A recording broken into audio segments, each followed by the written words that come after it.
Hi friends, welcome to our channel SBM Coaching Center. Friends,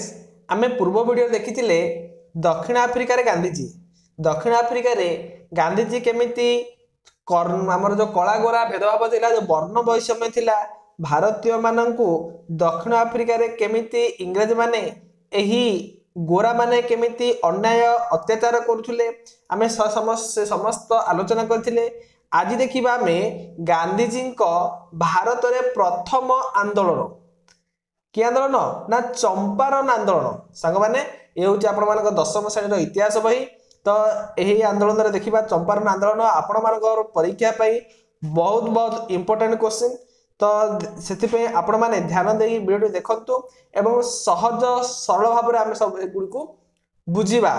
सांग माने जदि आपण माने हम चैनल रे नुवा देखुचंती ताले एबे ही हम चैनल को सब्सक्राइब करी बेल आइकन दबाई दियंतु एवं ऑल नोटिफिकेशन को क्लिक कर दियंतु। जेते बेले मु कोनोसी वीडियो को अपलोड करिबी आपण मानकर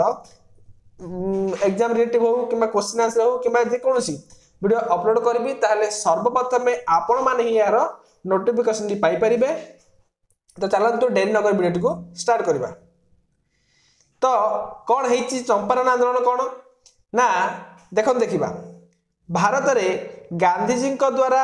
संगठित प्रथम आंदोलन थिला चंपारण आंदोलन। केउ आंदोलन? चंपारण आंदोलन गांधीजी प्रथम आंदोलन होइथिला। सांगवान मन रखंतु गांधीजी दक्षिण अफ्रीका रे गोटे आंदोलन करथिले नै कि जो कला गोरा वर्ण वैषम्य नीति को उच्छेद करिया पई सेडारे कोन सफल लाभ करथिले। किंतु एबे जो भारत रे प्रथम आंदोलन करथिले तार नाम होची चंपारण आंदोलन। कौन से चंपारण आंदोलन चलो देखिबा। बिहार चंपारण जिले रे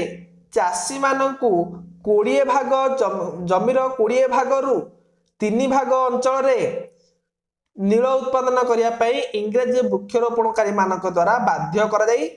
तांको द्वारा निर्धारित दर रे तांकु बिक्री करबा को पडुथुला। एहा को 3 काठिया व्यवस्था कुआ जाउथुला। सांग मान देखंतु ए जो इंग्रजी वृक्षरोपणकारी माने ना भारतीय मानकु कहउथिले तुम जमीर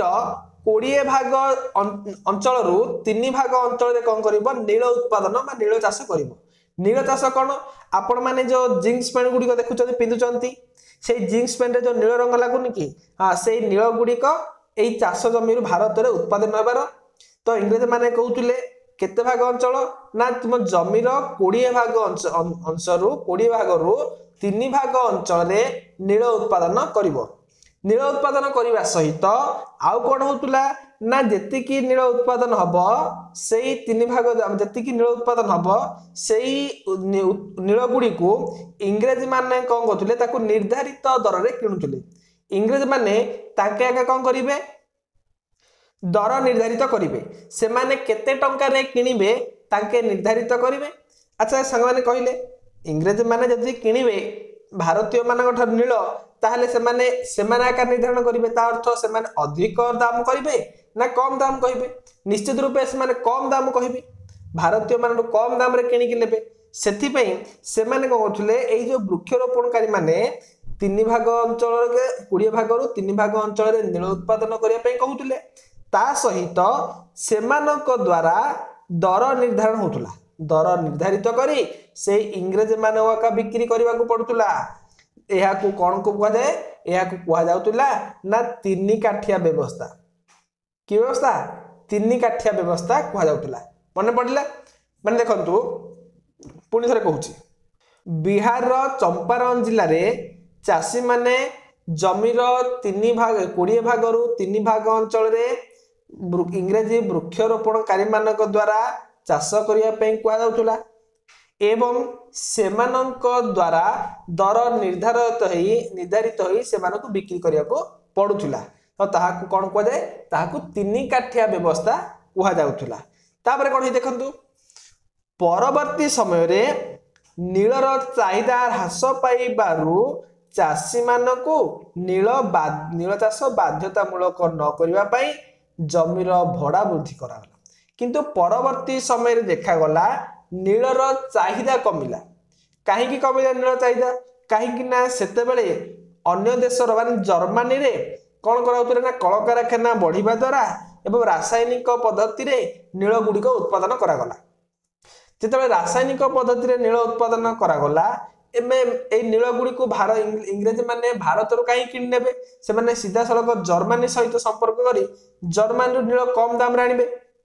तास आ कोन हो भारतीय नील गुड़िक बिक्री हैला नाही इंग्रेज माने आउ से नील को किनिलेनी जहा फल रे भारतीय मान क्षति हैला ता सहित जमी रे जो 20 भाग अंचल 3 भाग अंचल रे कोन नील चाष करदुला आ इंग्रेज माने आ कोन करे नील गुड़ी को चाष करिया पे भारतीय मान को बाध्य कलेनी बाध्य न करी से माने जमीर भड़ा वृद्धि करदेले जो जमीर चाष करुथिले से जमीर भड़ा को कोन कराला वृद्धि करदेले एवं आउरी केतक टिकस बेआईन भाव आदाय कले इंग्रेज माने वृक्षरोपणकारी मानक द्वारा आउ नील चाष करने को भारतीय मान को बाध्य कलेनी ता सहित जमीर भड़ा वृद्धि कले एवं विभिन्न प्रकार बेआईन टिकस आदाय कले तो भारतीय माने ए जो हमर बिहार चंपारण जिले में थिबा चाषी मानकर बहुत क्षति हिथिबो एवं जदि ए गुड़िक जे प्रतिवाद करुतुला एई जो हमर जो टिकस देबा पई जे बारण करुतुला सेमानकु इंग्रेज माने कोन करथुले से चाषी मानकु विभिन्न प्रकार अन्याय अत्याचार एवं शोषण करुथुले तापरे एई जो हमर स्थानीय बासिंदा जने थिले ताको ना होची राजकुमार शुक्ल मन रखंतु एक मार्क आसीबो बिहार चंपारण जिले रे गोटे स्थानीय बासिंदा थिले से होची राजकुमार शुक्ल से जानिथिले जे गांधीजी दक्षिण अफ्रिका रे रही इंग्रेज मानक उपरु तांकर जो वर्ण भारतीय मानक उपरु इंग्रेज मानक द्वारा प्रचलित आईन थिले ताको अमान्य करिकरी से वर्ण वैषम्य नीति को उच्छेद कले एवं जो प्रकार नियम कले इंग्रेज सरकार मानिबा को बाध्य होला ए कथा जानिथिले के राजकुमार शुक्ल से कौन कले हम भाविले जे गांधीजी द्वारा ही ए काम संभवपर हो पारिबो गांधीजी को जदि आनिबा ताहाले हमर कोन हबो चाषी मानकर जो दुख अछि ताहा दूर हबो देखिबा से कौन गले गांधीजी को डाकिया पई गले कोडी की गांधीजी को पाखको तापरे गांधीजी आसिले चाषी मानक समस्या को अनुध्यान करिया पई केबे आसिले 1917 मसिया एप्रिल मासरे आसिले गांधीजी अच्छा कोडी का आसिले ना चंपारण जिलार सदर महकुमा मोतिहारी को आसिले कोडी की चंपारण जिलार सदर महकुमा मोतिहारी से मोतिहारी को आसी पहुंचले हेले जेते बेले मोतिहारी रे पहुंचले सेते बेले से जिला अधिकारी कोन गले गांधीजी को कोन गले चाली जीवा पई परामर्श देले ए जिला छाड़ी करी चाली जीवा पई निर्देश देले जिला अधिकारी किंतु गांधीजी को एकेला आस नथिले ता सहित तांकर केतक कोन आस्तिले साथी तांकर सहित आस्तिले के ना राजेंद्र प्रसाद मुजाहर उल हक महादेव देसाई नरहरि पारिक एवं जे.बी. कृपारीन मध्य सांगर आसीथिले तो सही समय रे जिला अधिकारी गांधीजी को कौन कले ना जिला छाड़ी की जीवा पाए निर्देश देथिले किंतु गांधीजी कौन कहले आमे एही जिला छाड़ी करी आमे जीवु नाही एवं तुमे जहा दंड देबा कथा आमे भोगिबा को प्रस्तुत अछु बोली गांधीजी कहिले का कहले ना जिलापाल को कहले तमे आमे जिला छाड़ी करी जीवनु जदि तुमे जहा कौन कर जहा दंड देबा को कहबो बा आमे से गुडी को दंड भोगिबा को समर्थ अछु बोले गांधीजी घोषणा कले सेही समय रे अहिंसा उपाय रे अन्यायमूलक आईन को अमान्य करबा जेते बेले भारत रे एक नूतन प्रकार आंदोलन पद्धति भाबे उभाला गांधीजी कहले आमे आंदोलन करबा इंग्रेज मानक विरुद्ध रे तो केमिति आंदोलन करबा कौनसी युद्ध करबानी कौनसी अस्त्र धरि युद्ध करबानी आमे अहिंसा उपाय रे आमे आंदोलन करबा आमे एही अहिंसा उपाय रे जो अन्यायमूलक आईन को आमे अमान्य करबा इंग्रेज सरकार को आईन को मानिबानी अमान्य करबा केमिति ना अहिंसा उपाय रे बुझा पड़ला सेते बेले भारत रे ए प्रकार आंदोलन नूतन भाव रे उभाला शेष रे इंग्रेज सरकार गांधीजी को चंपारण चाषी मानकर समस्या को अनुध्यान करबा पई अनुमति देले सेते इंग्रेज माने कोन कहले तुमे कोन करो एही जो भारत रे चाषी हम चंपारण जो चाषी मान अछंती से गुडी को टिके अनुध्यान करो ଏହି ବିଷୟ ସରକାରଙ୍କ ଦ୍ୱାରା ଗଠିତ କମିଟିରେ ଗାନ୍ଧୀଜୀଙ୍କୁ ଏକ ସଦସ୍ୟ ଭାବେ ଅନ୍ତର୍ଭୁକ୍ତ କରାଗଲା। ଗାନ୍ଧୀଜୀଙ୍କୁ କୁହାଗଲା ଯେ ଇଂରେଜ ସରକାର ଗୋଟେ କମିଟି ଗଠନ କଲେ, ଏହି କମିଟିରେ ଗାନ୍ଧୀଜୀଙ୍କୁ ସଦସ୍ୟ ରୂପେ ଗ୍ରହଣ କଲେ। ତ ଏଥିରେ କୁହାଗଲା ତମେ ଚାଷୀମାନଙ୍କର ଅସୁବିଧାକୁ କ'ଣ କର, ଅନୁଧ୍ୟାନ କର। ଗାନ୍ଧୀଜୀ ନିଜେ ଅନୁସନ୍ଧାନ କରି ଚାଷୀମାନଙ୍କୁ ଇଂରେଜମାନଙ୍କ ଶୋଷଣରୁ ରକ୍ଷା କରିବା ନିମନ୍ତେ ଆନ୍ଦୋଳନ କରି ସଫଳ ହେଲେ। ଗାନ୍ଧୀଜୀ କ'ଣ କଲେ,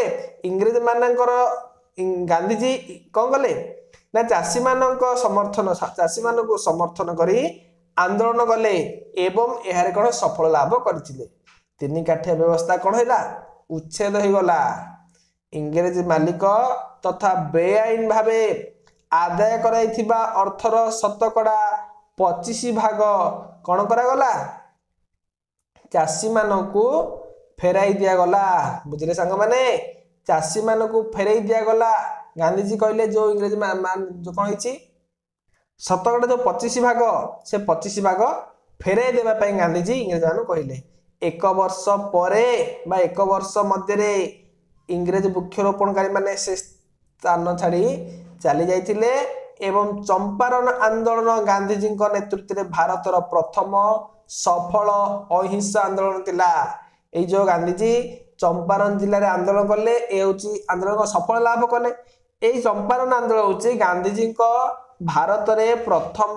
ଅହିଂସା ଆନ୍ଦୋଳନ। ତା ପୂର୍ବରୁ ଗାନ୍ଧୀଜୀ କୌଣସି ଆନ୍ଦୋଳନ କରିନଥିଲେ। ସାଙ୍ଗମାନେ ଇଏ ଥିଲା ଚମ୍ପାରଣ ଆନ୍ଦୋଳନ। ତାପରେ ଦେଖିବା ଖେଡ଼ା ଆନ୍ଦୋଳନ କ'ଣ। ଖେଡ଼ା ଆନ୍ଦୋଳନ କ'ଣ, 1918 ମସିହାରେ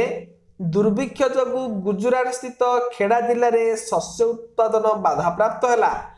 ତତ୍କାଳୀନ ରାଜସ୍ୱ ବିଭାଗର ଏକ ନିୟମ ଅନୁଯାୟୀ ଜମିର ସ୍ୱାଭାବିକ ଉତ୍ପାଦନ ପରିମାଣର 1/4ରୁ କମ୍ ପରିମାଣରେ ଶସ୍ୟ ଉତ୍ପାଦନ ହେଲେ ଚାଷୀମାନଙ୍କ ରାଜସ୍ୱ ଦେୟ ପରିମାଣ କୋହଳ କରାଯିବାର ବ୍ୟବସ୍ଥା ଥିଲା। କ'ଣ ବ୍ୟବସ୍ଥା ଥିଲା ନା ଦେଖନ୍ତୁ, 1918 ମସିହାରେ ଦୁର୍ଭିକ୍ଷ ପଡ଼ିଲା କୋଉଠି, ଗୁଜୁରାଟ ସ୍ଥିତ ଖେଡ଼ା ଜିଲ୍ଲାରେ। ଗୁଜୁରାଟର ଖେଡ଼ା ଜିଲ୍ଲାରେ ଦୁର୍ଭିକ୍ଷ ପଡ଼ିଲା କେବେ, 1918 ମସିହାରେ। ତ ଯେତେବେଳେ ଦୁର୍ଭିକ୍ଷ ପଡ଼ିଲା ନିହାତି ଭାବରେ ଫସଲ ଉତ୍ପାଦନ କ'ଣ ହେବ, ବାଧାପ୍ରାପ୍ତ ହେବ। ବାଧାପ୍ରାପ୍ତ ହେଲା ସେତେବେଳେ ତତ୍କାଳୀନ ରାଜସ୍ୱ ବିଭାଗର ଏକ ନିୟମ ଅନୁଯାୟୀ, ରାଜସ୍ୱ ବିଭାଗରେ କ'ଣ ଥିଲା, ଇଂରେଜମାନଙ୍କର ନିୟମ ଥିଲା ଯେ ଜମିର ସ୍ୱାଭାବିକ ଉତ୍ପାଦନ ପରିମାଣ ଯଦି 1/4ରୁ କମ୍ ଶସ୍ୟରେ କ'ଣ ହେବ, କମ୍ ପରିମାଣରେ ଶସ୍ୟ ଉତ୍ପାଦନ ହେବ, ତାହେଲେ ଚାଷୀମାନଙ୍କ ରାଜସ୍ୱ ଦେୟ ପରିମାଣ କୋହଳ କରାଯିବ। ସେମାନେ ଦେଖନ୍ତୁ, ଯଦି ଜମିଟା ଏଇଟା, এই জমিরে 1/4ରୁ কম, তার 4 ভাগରୁ 1 ভাগ অঞ্চଳରେ যদি কম 1 ভাগ অঞ্চলରୁ বা 1 ভাগରୁ 1/4 কম কইছি, মানে 4 ভাগରୁ 1 ভাগ অঞ্চଳରେ তাଠୁ কম অঞ্চଳ যদি বাধাপ্রাপ্ত শস্য হেলা বা শস্য উৎপাদন যদি কোন হেলা কম হেলা 1/4ରୁ কম যদি হেলা, তাহলে কোন হব আর রাজস্বর পরিমাণ যে রাজস্ব দেয় আমার যে কর সেগুড়িক কোন হব কোহল করা যাবার ব্যবস্থা লা। মনে রহিলা 1/4ରୁ যদি কম শস্য উৎপাদন হেলা তাহলে তাকে কোন করা হব রাজস্ব দেয়র পরিমাণ কোহল করা যাবার ব্যবস্থা লা। কিন্তু খেড়া চাষী মানকু ইংরেজ কর্মচারী মানে সম্পূর্ণ রাজস্ব ভরণ করা বাধ্য করবারু ইংরেজ গান্ধীজি এখন বিরোধ কলে। পুଣି ইংরেজ মানে কথা পরিবর্তন করদেলে। সে কইছিলে 1/4ରୁ কম যদি ফসল হব বা আমার চাষ হব তাহলে কোন করা হব, তুমি রাজস্ব দিয়ে দবনি কিংবা কম করা যাব, কোহল করা যাব। কিন্তু পরবর্তী অবস্থায় কোন করা গলা সেমিতি আউথরে রাজস্ব মাগাগলা। কিন্তু গান্ধীজি কোন কলে এর বিরোধে সত্যাগ্রহ করা চাষী মানুষ সংগঠন কলে। গান্ধীজি সত্যাগ্রহ করা আন্দোলন করা চাষী মানুষ সংগঠন একাঠি কলে। চাষী মানে খজনা দেওয়া প্রত্যাখ্যান কলে। চাষী মানে কোন কলে কৌশি খজনা দেবুনি বলে মনা করেদেলে এবং সেপাই সে কৌশি পরিণাম ভোগিবাকু প্রস্তুত হলে। চাষী মানে কহিলে আমি কোন করু কৌশি খজনা ইংরেজ মানুষ দেবুনি, যদি ইংরেজ মানে আমাকে কৌশি দণ্ড বিধান করতে তাহলে আমি ভোগিবাকু বাধ্য হবু। এগুলো কিଏ কইଥିଲେ না ভারতীয় কৃষক মানে কইଥିଲେ। শেষে ইংরেজ সরকার বাধ্যতামূলক রাজস্ব আদায়ରୁ নিবৃত্ত রহিলে। शेष में जो आंदोलन करने विभिन्न दंड विधान को सहवाई भारतीय बाहर से बाध्य होकरी राजस्व आदाय निवृत्त रहिले एक गुप्त निर्देशनामा जारी करी केवल सामर्थ्य थिबा चाषी मानक ठारू यह आदाय कले कौन कले ना देखो गोटे गुप्त राजीनामा आरंभ कले गुप्त निर्देशनामा एथिरे कौन कले ना जो माने जो चाषी माने पाइबा को सामर्थ्य सेमानक ठारू कर आदाय कले यही आंदोलन में इंदुलाल जागीर गांधीजी जड़े मुख्य सहयोगी थिले मन रखु खेड़ा आंदोलन में इंदुलाल जागीर नामक जड़े व्यक्ति गांधीजी मुख्य सहयोगी एवं आंदोलन सफलतार गभीर भाव में प्रभावित हो खेड़ा जिलार अधिवासी तथा अहमदाबाद जड़े आईनजीवी जी कि सरदार वल्लभ भाई पटेल गांधीजी जड़े प्रधान अनुगामी हेले सांग माने ए दीट जाक इंपोर्टेंट क्वेश्चन परीक्षा निहाती भाव में आसीपे ये कौन दीटा कथा आसला जड़े गांधीजी जड़े प्रधान अनुगामी आउ जड़े गांधीजी जड़े सहयोगी सहयोगी कौन अनुगामी कौन सहयोगी माने जो आंदोलन है खेड़ा आंदोलन एथिरे गांधीजी सह मिसिक जी आंदोलन करथिले ताको हमें सहयोगी बोली कहबा तो किए इंदुलाल जागीर ये होचंदी गांधीजी सहयोगी आउ कौन अनुगामी किए ना गांधीजी जिते बड़े आमर खेड़ा आंदोलन रे समर्थ माने कौन सफल लाभ कले सेते बेले गुजरात जने आईनजीवी थे जी कि आमर सरदार वल्लभ भाई पटेल आपण मान जहाँ कहते लौह मानव बा आयरन मैन ऑफ इंडिया भारतर लौह मानव से गांधीजी द्वारा प्रभावित हो गांधीजी आदर्श नीति भल लगिला से अनुगामी हेले बुझिपार गांधीजी प्रधान अनुगामी किए सरदार वल्लभ भाई पटेल एवं गांधीजी सहयोगी किए इंदुलाल जागीर सांग माने कौन मन सन्देह रखनी बुझा पड़ा सहयोगी होचंदी इंदुलाल जागीर अनुगामी होचंदी सरदार वल्लभ भाई पटेल ये थिला आपण मानकर कौन ना खेड़ा आंदोलन तापर देखिबा अहमदाबाद लुगा कारखाना आंदोलन कौन कौन अहमदाबाद लुगा कारखाना आंदोलन देखो गांधीजी गोटे पर गोटे आंदोलन सफलता लाभ करुँच दिन को दिन कौन से लोकप्रिय होबार लगी नहीं अच्छा हो गुजरात अहमदाबाद ठारे लुगा कल गुड़िकर मालिक माने प्लेग महामारी श्रमिक मानक देउथिबा स्वतंत्र भत्ता प्लेग बोनस प्रत्याहार करिबारु श्रमिक मालिक मध्य कलह सूत्रपात है कौन है देखो ना गुजरात अहमदाबाद गोटे लुगा कारखाना थिला एही लुगा कारखानार मालिक माने प्रति वर्ष श्रमिक मानक प्लेग महामारी गोटे बोनस दौले बोनस माने कौन किछि टंका अधिक दौले है कि कौन पाई ना प्लेग महामारी प्लेग रोग आगे व्यापुला ना से श्रमिक मानक मालिक माने किछि बोनस दौले किंतु ए जो मालिक माने कौन कले प्लेग बोनस देबा बंद करदेली बंद करदेबारु श्रमिक आ मालिक ए श्रमिक आ मालिक मानक मध्य कलहर सूत्रपात माने झगड़ा आरंभ हो गला बुझिले सेतेबेले इंग्रेज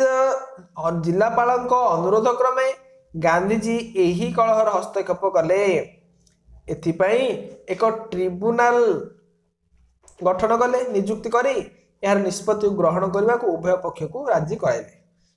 किंतु मालिक माने एथिरु ओहरी जाई श्रमिक मजूरीर 20 भाग वृद्धि घोषणा कले कौन है देखंतु ना जेते बेले एई प्रकार मालिक और श्रमिक मानक मध्य कलह सूत्रपात कलह आरंभ होला तापरे इंग्रेज जिलापाल जने से आसिले से तांको अनुरोध क्रमे गांधीजी कौन कले यही कलहरे हस्तक्षेप यही कलह देखिले कौन असुविधा होती ना श्रमिक मालिक मान कलह सूत्रपात होती कहीं ना प्लेग बोनस से गोटे ट्रिब्यूनाल गठन कले ट्रिब्यूनाल गठन करी कौन कले देखु तांकर निष्पत्ति को ग्रहण करने को उभय पक्ष को राजी कराइले उभय आमर किए श्रमिक एवं मालिक उभय दल को राजी कराइले कौन भाई ना गोटे निष्पत्ति नेबा कौन ना श्रमिक माने कहले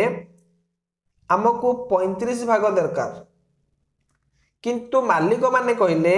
आमे 20 भाग मजूरी दबु बुझिला श्रमिक माने कहले हमर 35 भाग किंतु मालिक माने कहले हमर एटा मालिक 20 भाग दबु एथिरे कोन गले गांधीजी कोन गले अहमदाबाद कारखाना श्रमिक मानकर शतकड़ा 35 भाग वृद्धि दाबी करी प्रत्याख्यान करिवारो मालिक मानक विरोध रे गांधीजी श्रमिक मानकू अहिंसा आंदोलन पाई एक वार्ता बा प्रबताइले बुझले सांग माने श्रमिक मानक पई केते कराइछि श्रमिक माने कहउछन हमें 20 भाग देबो किंतु मालिक माने कहउछन हमें 35 भाग गांधीजी अनुध्यान कले मालिक श्रमिक मानक साथी रहिग्री ए कोन गले आंदोलन कले मालिक मानक विरोध रे हला कि मालिक मानक विरोध रे आंदोलन करबा द्वारा कोन हला ना गांधीजी श्रमिक मानक एक अहिंसा आंदोलन करबा पई प्रबतैले एहा नेतृत्व रे दाबी करी दाबी जदि पूर्ण न हबो गांधीजी कहले जदि हमर दाबी पूर्ण न हबो ताहाले आमे आमरण अनशन करिबो आमरण माने जल स्पर्श मध्य करबो नै जदि जल स्पर्श न करे जदि गांधीजी कोनोसी क्षति हला जदि गांधीजी कर कोनोसी हला ताहाले भारतीय माने कोन हेबे रागी दिबे जदि भारतीय माने रागी पुणी थेर आंदोलन अधिक हबो एवं एति सकासे ए धनी लोक माने मालिक माने को डरी गले एवं यह श्रमिक मानक दृढ़ भाव रे संगठित करी समग्र भारतर दृष्टि आकर्षण कला एथिरे भयभीत होई परिशेष रे कारखानार मालिक माने श्रमिक मानकर मजूरी 35 भाग वृद्धि करिया पई सहमत हेले देखिले संग माने 35 भाग ला गांधीजी अनशन काम देला नै एथिरे गांधीजी जनसाधारण मन रे सत्याग्रह प्रति आग्रह श्रद्धा और सम्मान आनी थिले गांधीजी कौन कले सत्याग्रह प्रति आग्रह सम्मान केमिति हबो लोक मानन पई पाखरे पहुंचै थिले अच्छा देखंतु एठे तुमे जानि छ कि टिके आमे यदि इतिहास पढुचंती ताहले तुमे जानि छ कि देखिबा आवश्यक टेबुला कौन पई ना नवजीवन एवं यंग इंडिया नामक दुईटी पत्रिका प्रकाश होतुला गांधीजी आको संपादन करथिले गांधीजी को संपादन रे नवजीवन एवं यंग इंडिया नामक दीटा पत्रिका प्रकाश पाइथिला संग माने एति वीडियो को हम एट रखि देबा काई ना वीडियो बहुत लंबा हो जिवो परवर्ती वीडियो में देखिबा गांधीजी को रावलात आईन विरोध रे आंदोलन यदि वीडियो भल लागि थाए तेबे लाइक कर देबे एवं चैनल को सब्सक्राइब कर देबे रहउची जय जगन्नाथ।